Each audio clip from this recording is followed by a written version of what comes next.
The broadcast is now starting. All attendees are in listen-only mode. Good afternoon, everyone, and good afternoon, Judy. We've still got about 10 minutes before we're getting started, but we've got attendees rolling in, so I just thought we'd go ahead and take everybody off mute real quick. And if anybody wants to ask a question, there's a little Q&A section there of your control panels. If anybody's got questions for Judy today, we can get to maybe a few even before we get started, and we'll definitely take as many as we can at the end. So. Judy, welcome. How are you doing? You have been all over the globe, I see, as per normal Yeah, with you.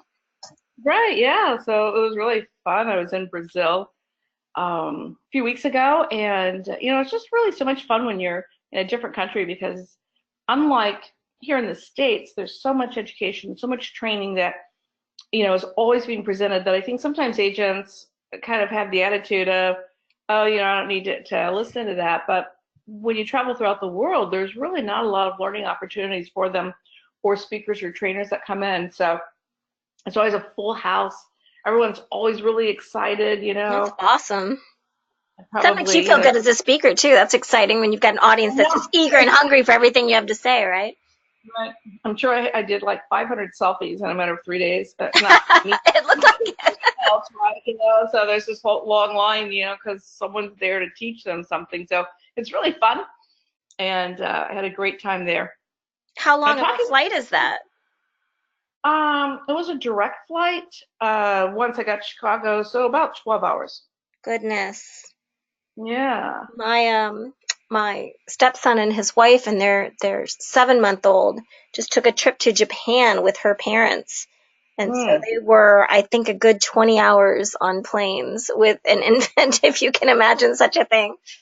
I know, and I've never been to Japan, but everyone that goes there, I mean, that's the first thing they talk about is how long that flight is. Oh my goodness. I don't know. Well, our son was like, yeah, I'm not anxious to do that again. That's a I, long time to be on an airplane. that's typically what I do, anyways. I catch up on my movies when I'm on a long flight. Right? Yeah. I love it. So we've got some people already on, which is great. Means everyone's excited about getting prepared. And we've got the chat box open. So if anyone's got any things they'd like to share or questions they'd like to ask before we get started, I think we've still got about 7 more minutes before we officially get started. Exactly. Feel So free to don't be open the shy. Don't be, let us know that you're there. Tell us where you're from, what you hope to get out of today, and ask any questions you might have. Another thing that would be great in the chat today is just to ask if there's any information, any things of value that our members would like to hear, so we could put that on the schedule. Oh, that's Uh, true. For yeah, so future sometimes, webinar. I love it. right, Everybody's we're always the ones quiet that are like, today. you know, they're always quiet. We're always the ones that are trying to think, okay, what do they need right now? What would be, important for them? But every now and then we do have people that, shoot us private messages saying, I'm having a challenge here or there. Can you send me some information on this? So we're always more than happy to build our session around something that, could be a need for an individual or even a company. We have a lot of companies whose entire team, of course, are members of the Profitable Recruiter. So Exactly. Well, and yeah, that's how so our whole disruptor series came about. Is it was really a need in the marketplaces and brokers saying, right. how do I and how should we and what does this mean for us? So that really came out of a need. And then, funny that you should bring that up because I'm going to be speaking in Vancouver in a couple of weeks, and it's the topic is 1 year after the disruption. So what did we learn? What's next? And that might be a great call too. I love it. 1 year after the disruption. We've got Yeah. Jim who says he hopes to get some good insights on retention with all these new platforms creeping up. Any new recruiting tips are helpful, are great. So thank you, Jim, for putting that out. I think it's funny. I was just talking to a broker probably about an hour ago, and we were talking about how once something pops up, a disruptor or some new technology, that instantly there's there's 10 apps that go with it with different companies, and it's just Right. so funny, and so how fast that those things are just picked up on and populated. It's amazing to me. Oh my gosh. And, and challenging. It's challenging for agents, but also challenging for brokers sometimes to know, not only, what's essential to support their agents, but how do we easily implement it, or do you? Okay. So you can't do everything. So there's research on their part, but sometimes there's pressure from agents or consumers, that suddenly see, the value that they need in something. And I think that's one of the big lessons we learned in 2018 is that technology, as it pertains to our industry, has really evolved to the point to where, it's like the cell phones and stuff. It's like as soon as you buy something and you get it in place, something newer, better has popped up on the screen, Right. which is frustrating, right? That says, oh no, yeah, no, that doesn't work anymore. You want to have this, Right. and yeah. So like I said, for brokers and agents alike, it's By the time we're you, gonna you you buy something, it's already outdated, right? It's crazy. so annoying. But I think as we move forward, understanding that we are now at a point where that technology is going to just keep happening on a pretty fast basis. We do have to take the time to research, what do we need to provide to the agents? What do the agents need to have, to stay competitive with the consumer? And we do have to define ways to deliver it, efficiently. Um, the training aspect of it is really important. But maybe one of the things that we'll actually start off with this year is kind of my viewpoint of like it has been a year. So we'll just give a little bit of that because it does tie into recruiting and retention. Sure. Um, so we've really learned a lot in this past year. Well, I think um, that's a value that brokers can share and spotlight. If they're the ones that are kind of staying ahead and doing their homework and on the cutting edge, then that's a value that they can deliver to their current team of agents, right? As well as the people they're looking to recruit. exactly. And all of this affects retention recruiting equally. I mean, retention is simply re-recruiting your own agents. Oh, I love that. I don't think That's I've ever all. heard you say it that way before. Well, when you think about what it takes to get them is what it takes to keep them is typically what I say. But everything that we talk about in a recruiting session, which is the tools that support our agents, the the technology that we're providing to them, the social events, all that kind of stuff. I mean, it's the same stuff that our agents want from us. And not only do the agents want it from us, but one of the things that you have to be really careful, as a broker with is, you know, giving, like do this huge presentation on everything that you have and then have that agent join and then move on to the next recruit without making sure that they take the time to help that agent implement the tools, systems, and resources that they joined the office for in the first place. Because if they just move over and they're doing the same things as they did before, then they might wake up a few months later and think, wow, nothing's really changed in my business. So that's when I look at retention, it's basically re-recruiting your own agents on a pretty continual basis, making sure that everything that we use in the way of recruiting, that we are reminding our existing agents about, finding ways to engage them in those things, so that we use the value of what a broker has to keep them in the office. I love that. I love that. All right, we are at the top of the hour, and I just wanted to officially let everybody know that we're getting started and to welcome you all to this month's Profitable Recruiter webinar. We're so excited that you're here today. And we've got an important topic because a lot of people do go into slow-mo mode over the summer, and actually that's going to work against you. So here to share a lot about that today is, of course, our coach, Judy LaDeur. Welcome, Judy. We're so excited to hear this topic today. Thank you, Julie.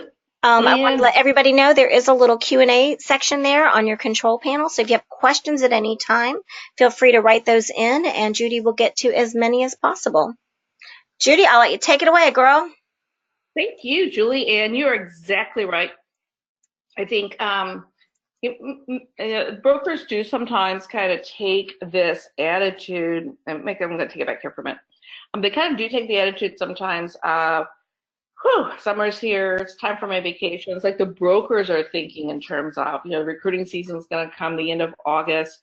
May and June are filled with tons of closings. Of course, with lots of closings come issues such as inspections and agents being stressed and working around the clock. And so I think brokers as well as agents are kind of exhausted. By the time mid-June, the end of June comes, and so sometimes the only thing they're thinking is, I need a break too, which they do, and everyone has to take one. But there are things that are really essential that a broker should be doing in order to position themselves for the fall market. And when we think about the fall market, we think in terms of recruiting, right? But as we're going to talk about today, recruiting season also is very important from a retention standpoint. Right. If you're recruiting, so are other brokers, right? That's right. That's right. And so sometimes brokers are like, what? I have to do both at the same time? Well, you really do, but technically you have to do retention before recruiting season occurs. You can't be trying to show your agents that they're valuable to you and whatever at the same time that the brokers are trying to recruit them. So we want to kind of recruit-proof your agents, meaning that if we kind of wrap them in this, this blanket of value. Value. Thank you. I was trying to think I was thinking love, but then I'm like, well, maybe there's a better word, probably value, right? But that we care about them, they're valuable to us. We want the attempts by the other brokers to recruit them to kind of bounce off of them. Like there's some magic little shield that's covering them. And, I like it. The Avengers version of recruiting. I like it. That's right. That's right. The only way that's going to happen, obviously, is if we start before recruiting season, taking our own agents. But let's talk about the marketing strategy first with regard to recruiting. So again, let's just jump forward for a moment. It's the end of August, 1st of September. Agents are back from holidays.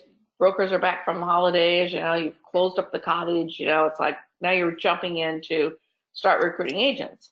Well, you're going to have much more success than recruiting those agents if, in fact, you start now to educate them, stay positioned, and to create that desire on the agent's part to know why they should be taking a look at your operation. Okay, and a lot of this, each of you or most of you on this call, a lot of you have been through some of our training or coaching, and so this is a little bit of review for you, but I don't want you to assume that everyone knows this. I want to cover the marketing strategy in general.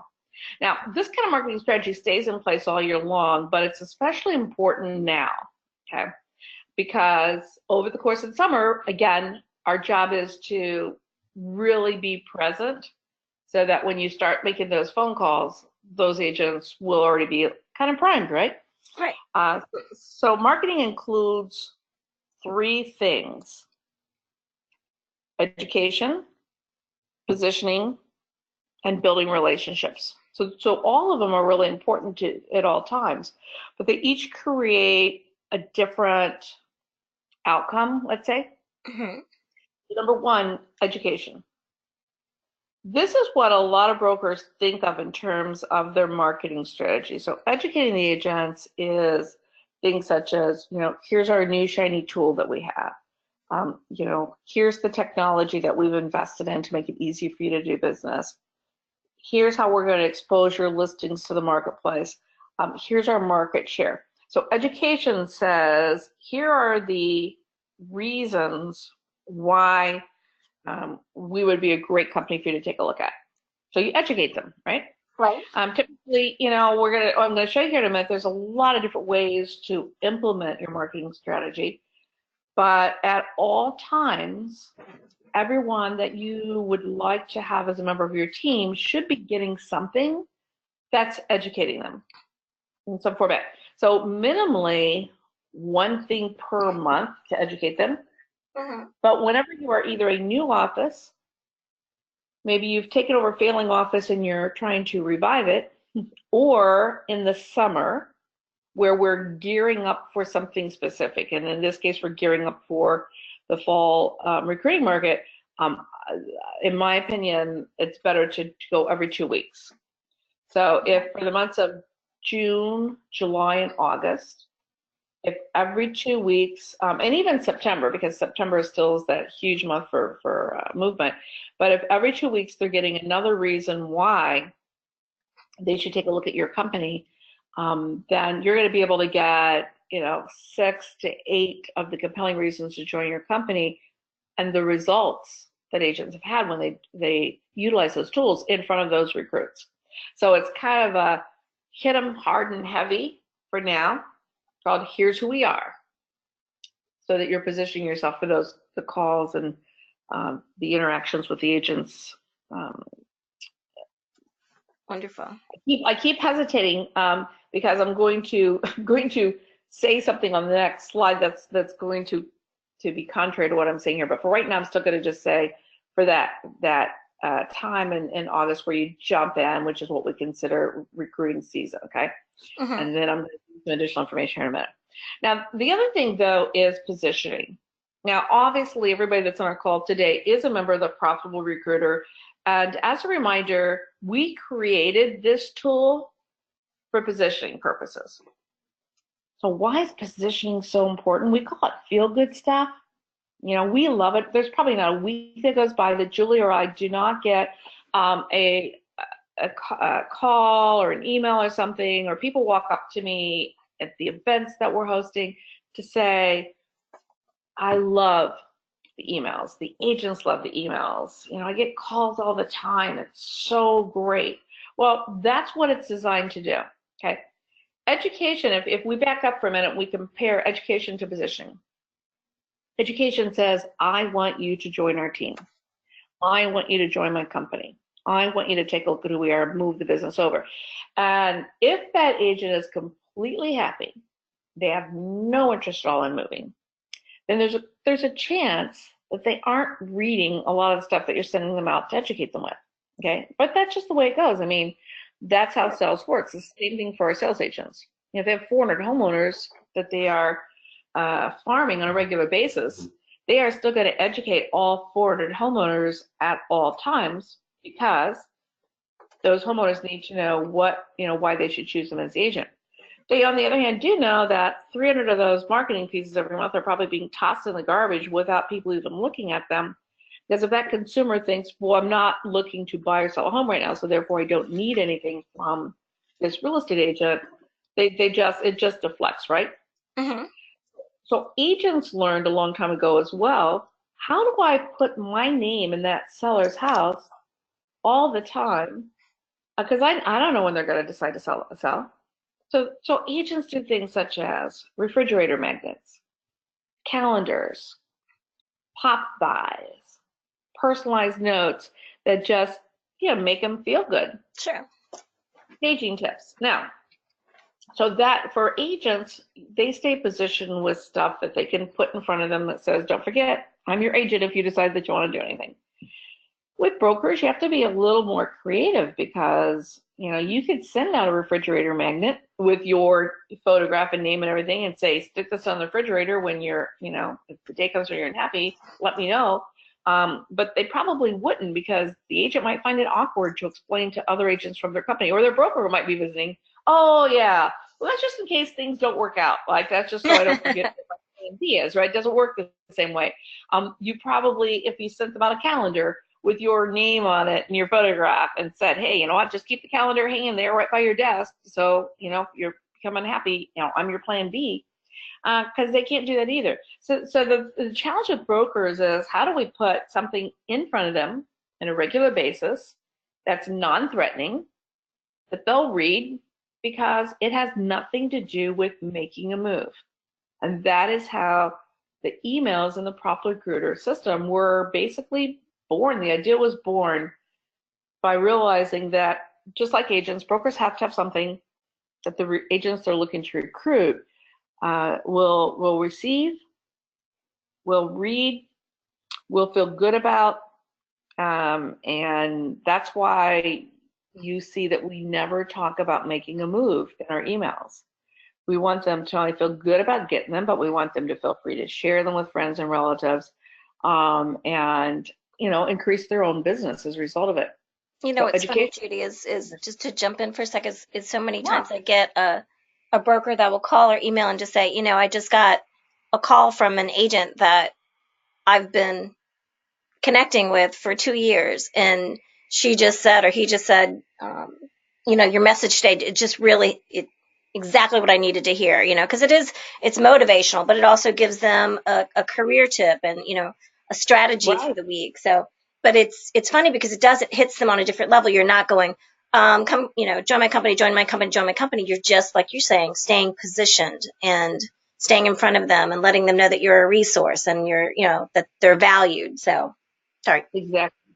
No. I mean, so that's where, sometimes I think it's great for us to just kind of come back and remind brokers that it's a really important part of your overall campaign. And sometimes brokers say, "Oh, geez, I've been busy. I haven't been sending out those emails." Well, you never know when someone's going to be unhappy with their broker that day. And you're right, Julie. Like I said, we get, brokers are always telling us that, in fact, on the average, if you stay consistent with your emails, you'll recruit 6 to 8 agents. Those are the numbers each year by doing nothing more than staying in front of your recruits with something that's a feel-good marketing piece. So that's why we do it. Now, there is a third element though, and this really has to do more with the emotional agents. The amiable agent, the expressive agent, those are our two categories, make up 85% of all agents. Okay. Wow. So 70% is expressive, 15% is amiable, 10% is driver, 5% analytical. So 85% of agents actually have to have a relationship with you or feel good about you and your team in order to make that move. So now we have to throw in a third element that's going to apply to most agents, meaning what are you doing to help them learn who you are as a broker, like your agents. And so that's where you see things such as social media, the Facebook rule that every broker should be implementing morning and late afternoon. My favorite rule. Yes. And it's so simple. I mean, it's 20 minutes in the morning, 20 minutes around 3 or 4 o'clock in the afternoon. So that's the 20. 10 likes. You just look at everyone that in the morning, by the way, the morning is for the recruits. And the afternoon is for your own agent. So as I said earlier, Julie, recruiting is simply, retention is simply re-recruiting your own agents. I love Every that. day. Yeah, every day at the end of the day or before it gets too late, it's important that brokers be checking in on their own agents to see what's happening.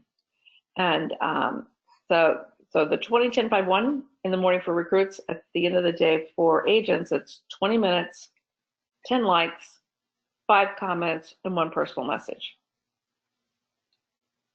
Now, there is a way to make it easier. A lot of you should already know this, but as a reminder, that URL down here, that's facebook.com/bookmarks/list, is a way to set up a group for your recruits and a group for your agents. Perfect. Now, it gets parked over on the left-hand side. So you go over the left, you click it, you click your recruits one. Well, when you build that list, it has all your recruits in it. But the best part of this is you only see the comments from the people on the list that you're currently, connected to. So if it's recruiting, you've got 100 of your recruits in that list, you will see what those 100 agents are talking about that day, what happened in the world that day. You're not going to see commercials. You're not going to see ads. You're not going to see Aunt, Mabel and Uncle Harry. It's just recruits. So that's why 20 minutes you go on, like. Oh, what a cute little baby. Congratulations on your new. What a beautiful wedding. How exciting to have a family growing. Yeah, wow, what a cool vacation spot. I'd love to go there. So those comments are really important because, again, it's not recruiting. It's acknowledging what's going on in their life. And each time that you do that, typically they will like your comment. And when they do that, that's a form of engagement where it's like, oh, look, Judy LaDeur, the broker over at ABC Realty, has just commented on my post. And then the personal message though for recruiting can be directed to recruiting. So if they, but you also use what's going on. So wow, what an exciting time, beautiful wedding. I know things are really crazy right now. It's always crazy busy around weddings, but a week or two when things settle down, I'd love to sit down and talk to you about what our company has to offer. Can we set up a time to get together? So you just use whatever it is, and each day just ask one agent to meet with you. So the one is a personal invite. If they say no, I'm happy, you can say, well, never hurts to know your options. If they say, well, you know what, stay in touch, but not now, just back off right away. Again, we're just building those relationships and reaching out to one person each day to ask them to get together. But at the end of the day, you're doing the same thing with your own agents, like, oh, great new listing, like, oh, what a cute little puppy, like. So it's your own agents, but then once a day, compliment one of your agents. Complimenting could be, again, what a fantastic listing, and you know what? We love having you on our team. You're like, you're such a great kind of role model for a lot of our younger agents. I love the way that, you're very consistent in your business. And so just thanks for being part of our team. So whatever it's going to be, compliment them once a day for retention. Now, the social functions, we're going to talk about other social media things here in a minute, but social functions, when you're there, I have a new recruiter that I'm working with. She's just been recruiting for a month, and it was cute because she went to a board function, but word's out that she's a recruiter. And she's like, everyone's treating me differently. They're like avoiding me. And but she's also in a really small little community. And but she did something smart. Instead of sitting with all the people from her company, she sat at a table. She said she strategically watched to see where the agents that she wanted to get to know better sat. And so she just kept an eye on certain tables, and then before the table filled up, she sat down at that table, so that suddenly she's networking with people that she wants to talk to. So that was brilliant, I thought, to think in terms of that, just hold off and watch where Get out of those comfort zones. Yeah. Education functions, board events, open houses, thanking agents for selling your listings.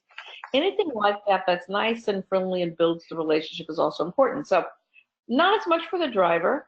Okay, they're just going to be more looking at your results. So they're more about the education part of it. But for most of the agents, all three of these things are essential and need to be in place at all times. Okay. So right now, go ahead and think to yourself, as we, at the end of today, go ahead and plan it. What's going to go out? When's it going to go out? Who's going to get it out? Okay. Have you stayed consistent with your emails? Have you been consistent with your social media engagement? Is this the time to go ahead and plan a couple of fun summer events? Maybe even an event at the end of the summer. A lot of brokers like to hold a social event and call it the last fling. So the last fling of summer.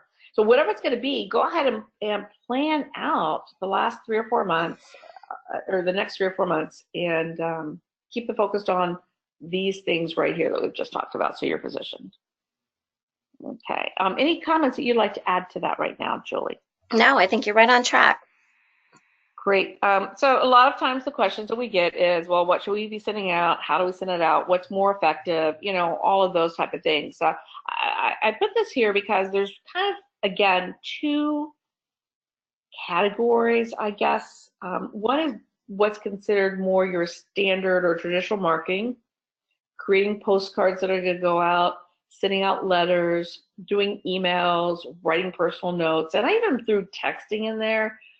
Because you can use texting today very, very effectively, whereas it not so much in the past, but today it's a very effective means of marketing and communication. And then if you jump over on the social media side, I think, doing podcasts that are posted on your Facebook page, Instagram pages, creating videos just to talk about anything in general. We have more and more brokers that are taking things such as, a series of 10 easy things that we can help a seller do to get their house ready for the market, and stuff like that, and sending it out. Creating their own YouTube channel to post a lot of different videos that they create on YouTube. Instagram, very popular with a lot of people right now. Yes, it and is. so build your following there. Facebook, personal messages, and ads. And I put more Facebook personal message because Facebook itself should just be used more for personal information, but your Facebook business page is where you can post things that you're doing as an office to create that desire. So Facebook business page or personal messaging. LinkedIn messages, reaching out to people, talking to them. Again, you have your LinkedIn articles that you can create or things of interest. Ads with Facebook and LinkedIn basically give you an opportunity to just reach a greater audience with your information. So that's always a great idea. So it doesn't really matter what you do. Everything works if you do it. But I will jump over here to the left-hand side and say that typically today what we see is the majority of brokers more focused on everything that you're seeing under the social media part of it, because it's free. What we're not seeing as much of these days are actual postcards going out that land in a person's post box, letters that end up in their mailbox, a personal note that ends up in their mailbox. And research has shown that it's one of the most effective ways to get someone's attention right now is to actually put something in front of them. Even if you notice, even junk mail, so much of stuff that we used to get a lot more of it, it's diminishing because people are utilizing technology. But so it makes that more valuable, the mailbox even more valuable. Exactly. So I think that the mailbox is more valuable today with regard to your marketing than we've ever seen it in the past. And especially if it's a postcard that's going to really get their attention, or a letter that's going to really jump out and get their attention. So you could make it direct, right to the point. A lot of our brokers like to create fake checks. And it looks like a check, but says could have been payable to the order of, and the check might talk about, the average, increased earnings that an agent has when they join their company. So if I'm a broker and I know that on the average, a person's income is going to increase $40,000 a year by working with my firm, I would create a $40,000 check. And it would state could have been payable to the order of with their name with 40,000, and just a short note that says this is the average increased income that an agent will see within 1 year of joining our team. We'd like to talk to you about how we can increase your income by $40,000. That's a great marketing piece. It lands in their home. More importantly, a lot of times as realtors, we work a lot of late hours, right? We might not be home till 6 or 7, 8, 9, 10, 11. But so sometimes we live with someone else who brings that mail in from the mailbox and lays it on the table, but everybody knows what a check feels like. And when you're using a little window envelope, they can see that it's a check. So sometimes you're kind of like trying to like shake it, peek inside without actually going inside. I wonder who the check is from. Yeah. So who's standing right there when that agent is opening up that envelope with the check? Could be that person that they live with. It's like, yeah, so what's the check and who's it from? Imagine the impact when you open up the check and it's $40,000. Woo! Like, whoa, what's this? Or even a fun little thing is a fake lottery ticket. You can send out a letter that says, when agents join our team, they often comment on how they feel like they've hit the lottery. Well, we'd love to, we'd love to have you hit the lottery too. So we've enclosed a lottery ticket.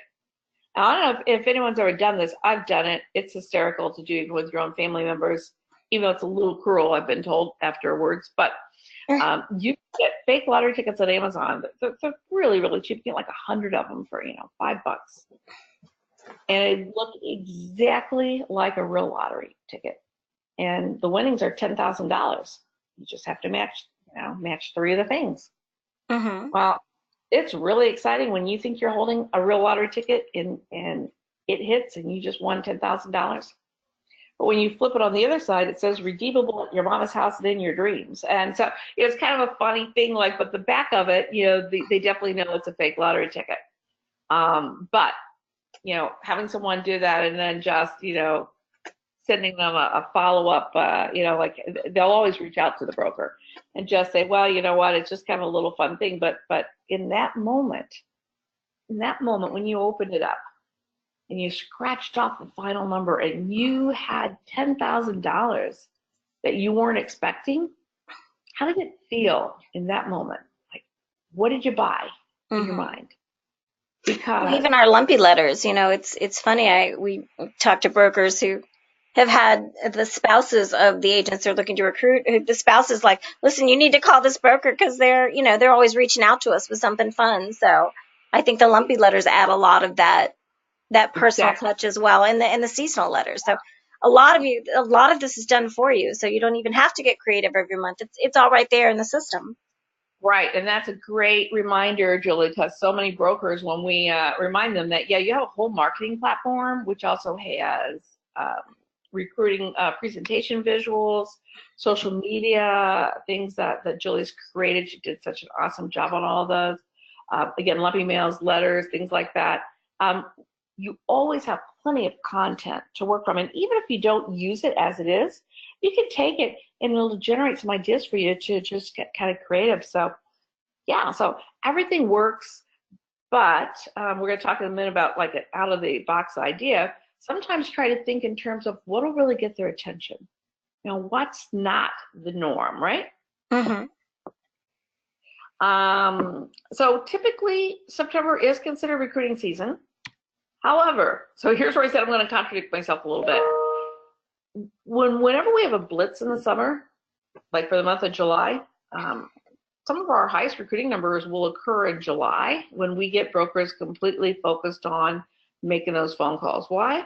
Because June is their big closing month. Everything's closed out. A lot of agents are not out there working hard to get properties relisted. Sellers are putting them off until September. So it's an easy time for them to make a move. So July and August, but July more than August, okay? July is the month after the closing, but August sometimes is getting kids back to school, getting kids off to college.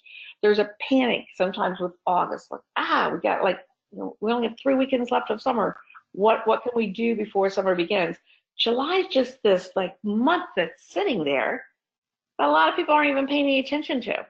So I encourage brokers, you're going to have everything in place anyways. Definitely don't wait till September to think in terms of recruiting, because if you start recruiting those agents in July, that's that many more agents that are suddenly off the market, not available to anyone else, that you're able to snag when everybody else was snoozing. So that's just a little reminder for that.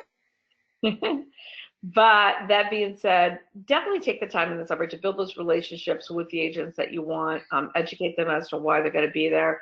And then from August 25th to September 25th, be very, very direct with your marketing.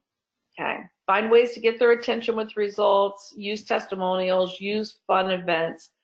But think of it in terms of, I've just been educating them. I've just been kind of hovering, staying in position, but you know what? Now it's time to get in front of them, and you have to get their attention in a big way in order to make that happen. So again, lots of results, testimonials. Here's what happened. Here's someone that joined us recently. Here's what happened to their business.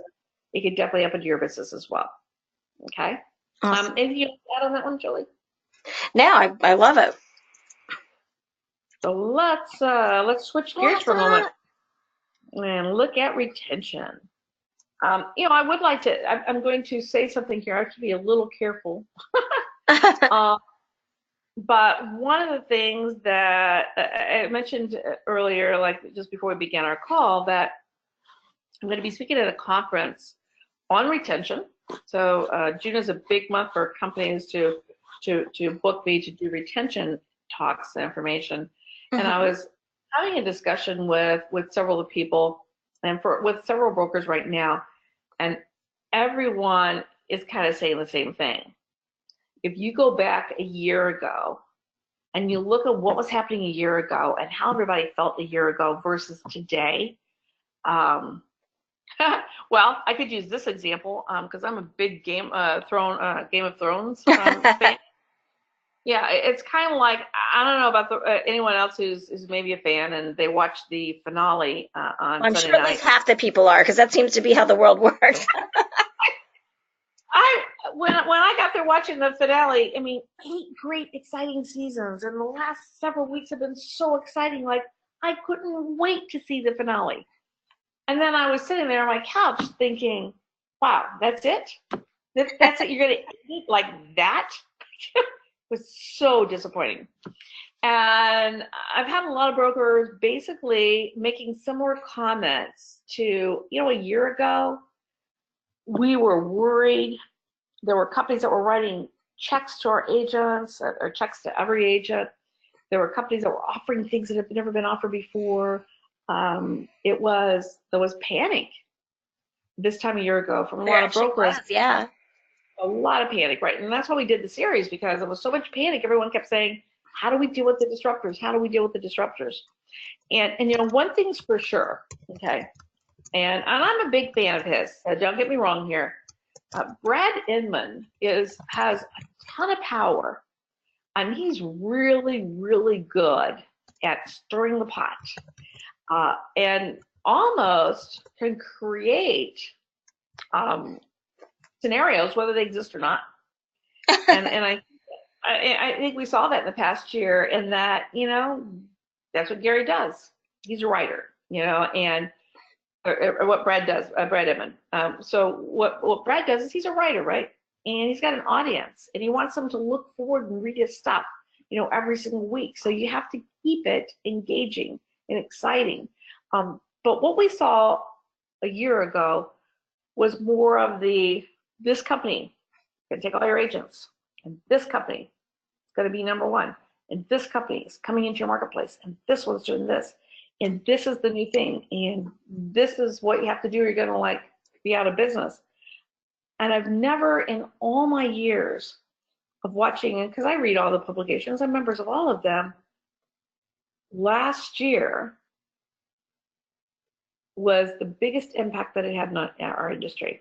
And as we did our series on the disruptors, one of the things that we share with our members is like, look, there truly were only two disruptors in the marketplace. And one, if you want to be specific about it, private funding was the disruptor.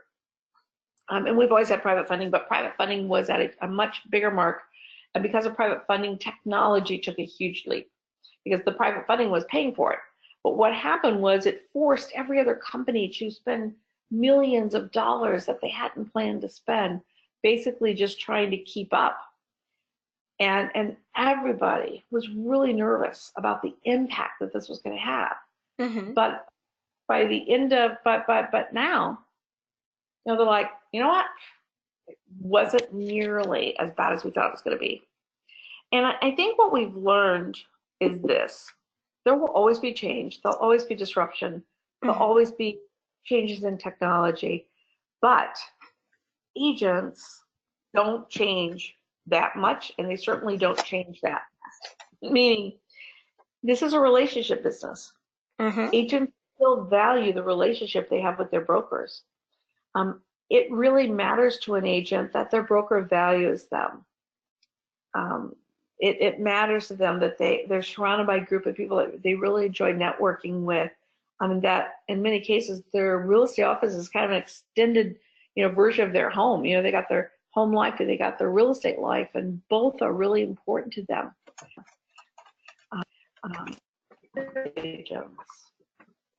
Take it. It's all about relationships. Right. Now, when we followed up with as many agents as, whenever I heard about an agent who basically moved for a check, I reached out to those agents, and 100% of the time the agent said, look, I was already unhappy.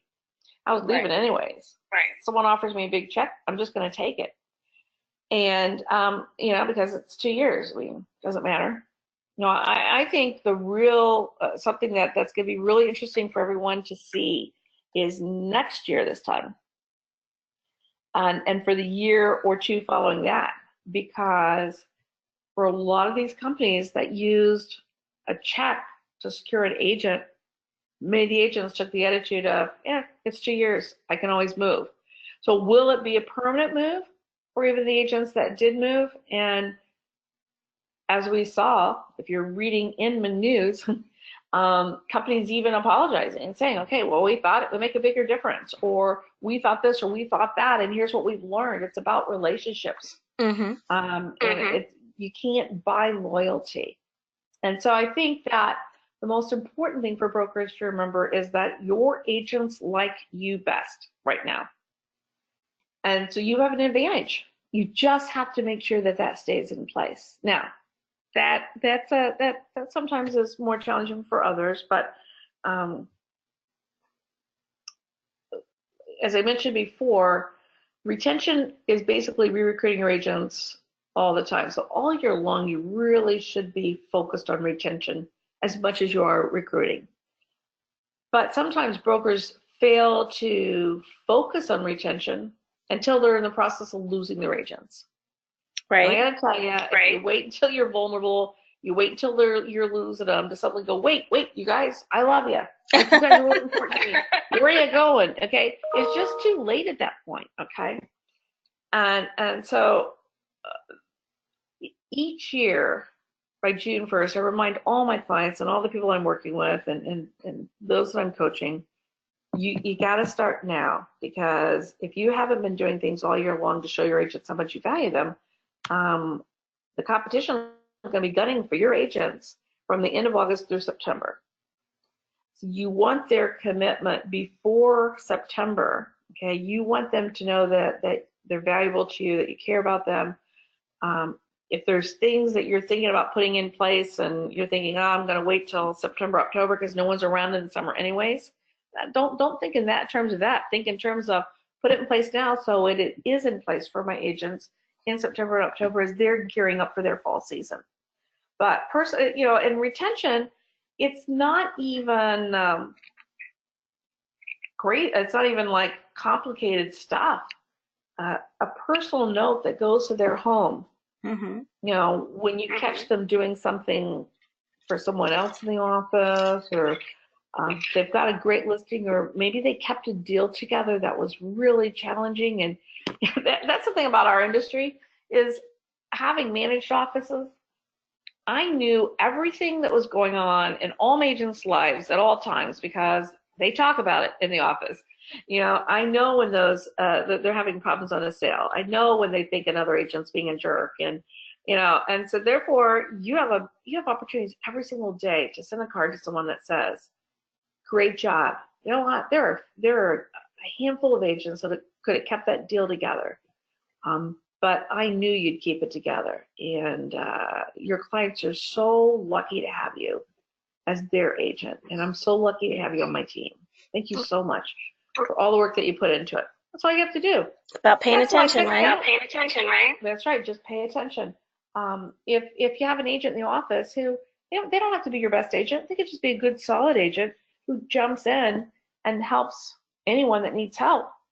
Send them a note every now and then just to say, thanks for being that person on our team that always makes time for everyone else. Okay? Retention is sincere appreciation. And sincere appreciation means not surface stuff, not just throwing a note out to them to make them think, okay, well, let me get my note out here. It says, thanks for being on our team. Pay attention, like you said, and make it sincere so that when they read it, they know that you were paying attention and that you do really mean it. So notes are really important, even notes to people within their family. If they have a spouse, a significant other, a partner, anyone that they live with, sending a note to that person when one of your top agents just had an incredibly successful month, which means that the people behind the scenes that they live with suffered. They probably didn't see quite as much of that person as they should have, right? That's right. Yeah, a lot more pizzas, a lot more picking up here, a few missed, ball games and stuff. So, send a note that just says, you know what, they couldn't do it without your support. That's And they're awesome. always the first to say, like, if it weren't for so-and-so, I couldn't do what I do. See, when you reach behind the scenes and you tell that person how valuable they are, to the life of the person that is your agent, that's huge. You could send a $100 gift certificate. I mean, if I have a top agent and they just had, 3 or 4 big sales and a bunch of closings or whatever, I'm going to send them a $100 gift certificate to the, again, person that they live with, and it can even be kids, that says, take that person that you care about out for a night on the town. It's on me. It's, it's been a, Yeah, or movie certificates or something like that. That's a great thing. Exactly. If the person likes sporting event, if they like wine, you could deliver a basket of wine and cheese and crackers and a couple of wine glasses, or 6-pack of a cool beer. Whatever they're your agents, and so retention is knowing what's important to them. It's what do they eat, what do they drink, how do they like to spend their free time, who's important in their life, because all of these allow your retention to be very personalized. So you could send a basket that just says, hey, you know what, you've had a crazy month. If I were you, I'd probably be kicking back and looking forward to a nice, relaxing Memorial Day weekend with nothing to do. And hopefully you do have some time to celebrate. Maybe there's, an event that, they like sporting events or things like that you can get tickets to. Just something that says, I know this is valuable to you. I know this is important to you. So I wanted to do it for you. That's retention. That's all you have to do. It's not, it's really not much more than that. Now, here's even like an out-of-the-box idea for retention. Once a year, we reward agents for their production. How about a mid-year awards event in August, at the end of August? Again, right there, before the fall market starts, that says, here's our rookie of the year for the first 6 months. Here's our top listing agent for the first 6 months. Here's our top sales agent for the first 6 months. Here's our most improved for the first 6 months of the year. A lot of these people will be different than the people getting awards at the end of the year. That's true. That's true. Anything that you can do that spreads around recognition, make it a party at a park maybe, or our broker, the owner of our company, was great about doing stuff. And his brother lived on a lake, and he would roast a pig, the big pig roast, every year in August, around the end of August, 1st of September. And it was strategically done because we'd invite other agents to join. And he would come out the night before. You'd set up the pig the night before. They made gallons of this dangerous blue stuff. It's a drink, and it was blue, and I never really knew what was in it. But and they'd order pizzas and stuff for the Friday night, right? And they'd say to the agents, anybody that wants to bring their tent and camp out, it's a big property, and want to keep the, he had a musician come, keep the guy, a company that's got to stay there the whole night, based in the pig and turning it. The real party people come out on Friday night. And you know what? We'll have a pre-party party for those of you that want to do that. And then the rest of it is all day Saturday. Bring the family out. It was fun stuff all day long, and recruits would come out.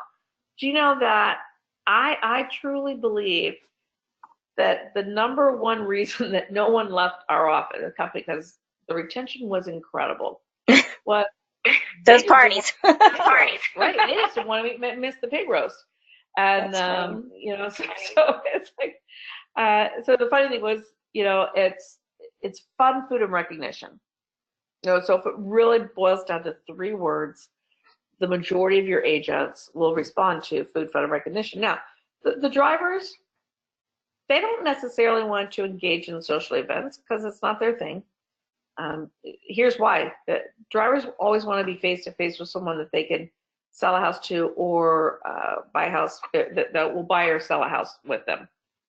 And if there's a realtor function, everybody there already has a real estate license, and so no one is going to buy or sell a house from them, and that's the truth. But yeah, drivers will pop in for a little bit, but for a driver, for them it's more about the tools and positioning that allow them to be more successful. And money works for them, or again, tickets to something that they enjoy, such as a sporting event, or this mid-year recognition for awards. So a couple of ideas, going back here, I'm sorry, Julie, any great retention ideas that you've heard from, because you talk to a lot of brokers on a very regular basis too. I love the wine and cheese kind of thing where they've got the mingles.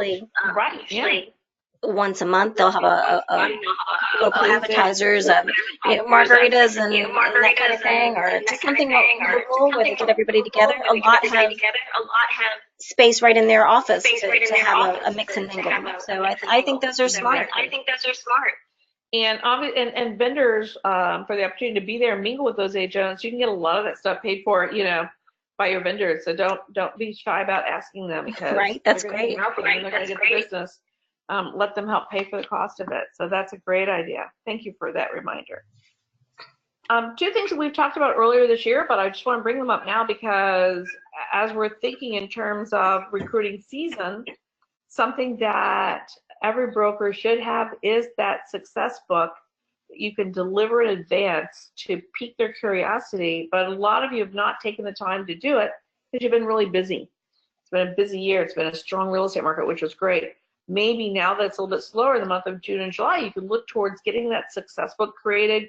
You can have a digital copy, you can have a hard copy. And as a reminder, the success book is a book that sets you apart from other brokers in the marketplace.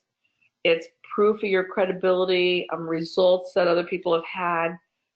It kind of lets them check you out in advance, kind of like checking ratings, okay?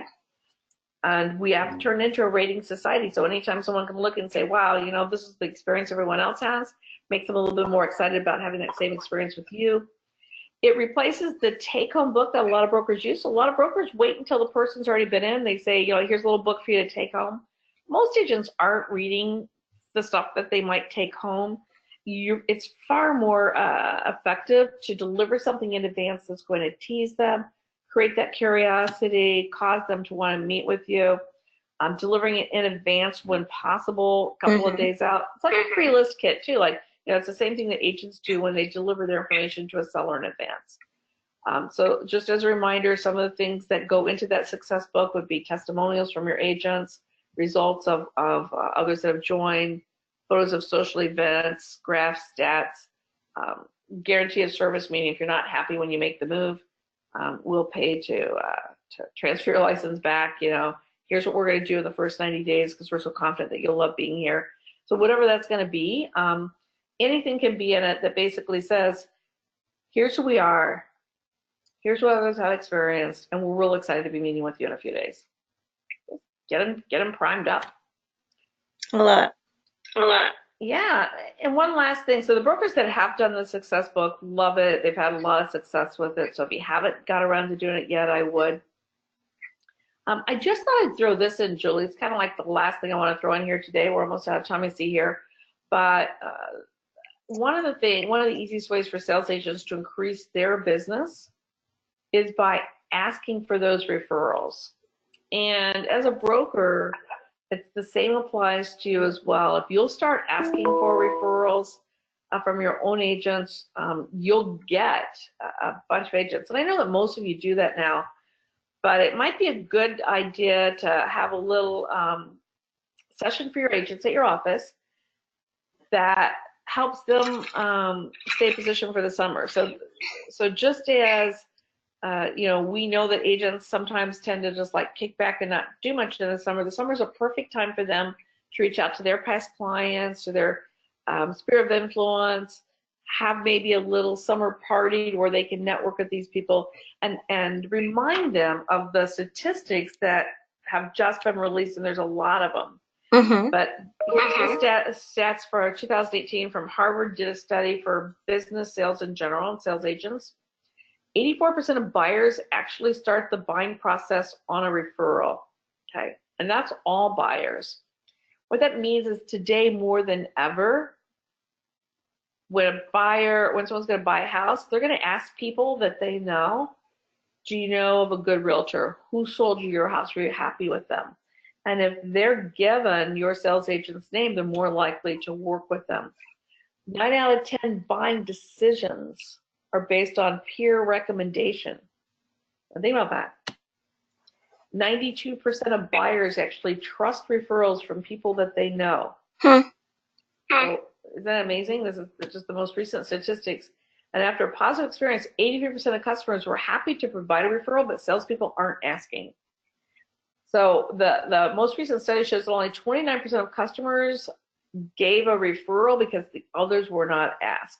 So it's like 7 out of 10 times. That's a big ding, ding, ding, ding, ding, right? That's right. So look at that. Basically 83% of people, yeah, I was really happy, but no, they never asked me for anything, so I didn't give them any referrals. And 47% of top producers, so only half of the top producers even ask for referrals consistently, versus 26% of non-top producers. So right there, you see the difference in that an agent can double their production by simply asking for referrals consistently. So that's a great workshop for you as a broker to have in the office and say, hey, listen, it's summer. It's a great time to stop by and see people. And here's what I say. This was one of the topics that we talked about when I was down in Brazil last month, was helping agents feel comfortable asking for referrals. Because I think the only reason they don't ask, Julie, is just that sometimes they feel awkward about it. But if you use this information, so you provide this with your agents, and you let the agents share it with their clients via, again, a letter, postcard, technology, or in person, that says, today's consumer prefers doing business with someone that someone they know knows, okay? So if 90 people are going to trust referrals from people that they know, and 9 out of 10 buying decisions are basically by peer recommendations, we have become a ratings industry. And so that means that just like, every time someone goes to buy something on Amazon, okay, what's the first thing that they look at? Reviews. The reviews, right? Or restaurants, they look at Yelp. Right? Restaurants, they look at Yelp. Okay, you're going to hotels, you're looking at what are the ratings. Sometimes I just think, boy, it must be really brutal to be starting off and you have no ratings, because everyone's like, I'm not going there, right? I'm not eating there, right? I'm not staying there. Like, they have like one person that rated it, because ratings drive all the decisions being made in our society today.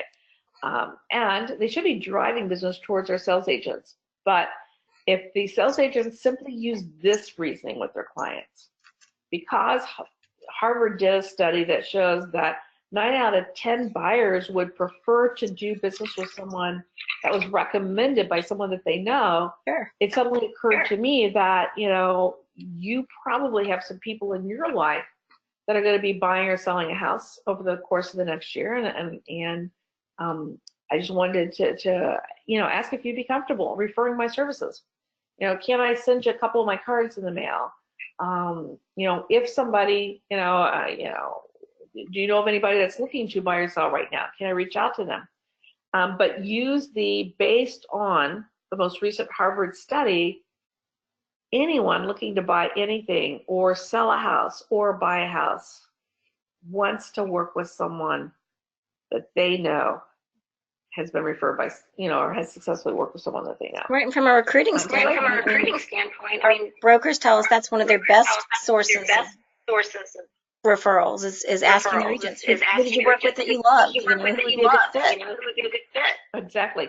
So it's the same exact thing. So brokers need to be doing it with their agents for referrals, and they'll get some really, some great referrals that way. It's a great topic to have a little meeting with your agents on, kind of prime them for summer activity.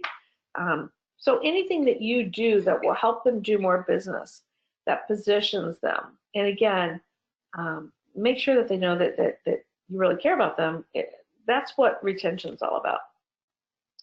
So here's my quote. Everyone know I use this one a lot, but I think it's just so profound and so brilliant in our industry, because Zig Ziglar was probably one of the coolest, most awesome trainers of our time. He was. Just a really, really good man. I was so honored to have met him in person. But I love what he said. He was also very practical and very down to earth. So, Zig was great at not making people feel that they were good. So that's why he starts off with, well, you were born to win. But but's the important thing. To be a winner, you got to plan, and you got to prepare, and you got to expect to win.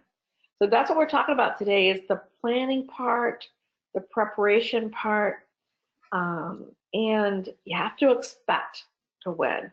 So go into it with a great attitude, and because what Zig said is exactly true. You are all winners, and but don't forget that planning and preparation part. Yeah, and so at this point, we've got a few minutes. If anyone has any questions they want to ask or anything you want to throw in the chat box, this is the time to do it. Excellent. Thank you so much, Judy. We'll wait to see if you have any questions, but you did a great job, so I appreciate that. It's a great reminder to use the tools that they already have, and really think outside of the box and make sure that they're staying connected. They would coach their agents to do the same, I'm sure. So sometimes it's just a matter of taking on advice, right? Exactly. I love it. So thank you for joining us today. Thank you, Julie, for setting everything up, doing such an awesome job as you always do. And I just want to thank you, Julie, for all the work that you do behind the scenes. As I constantly tell brokers, the brains behind the outfit is definitely Julie. She makes everything look good. We're a good team, dear.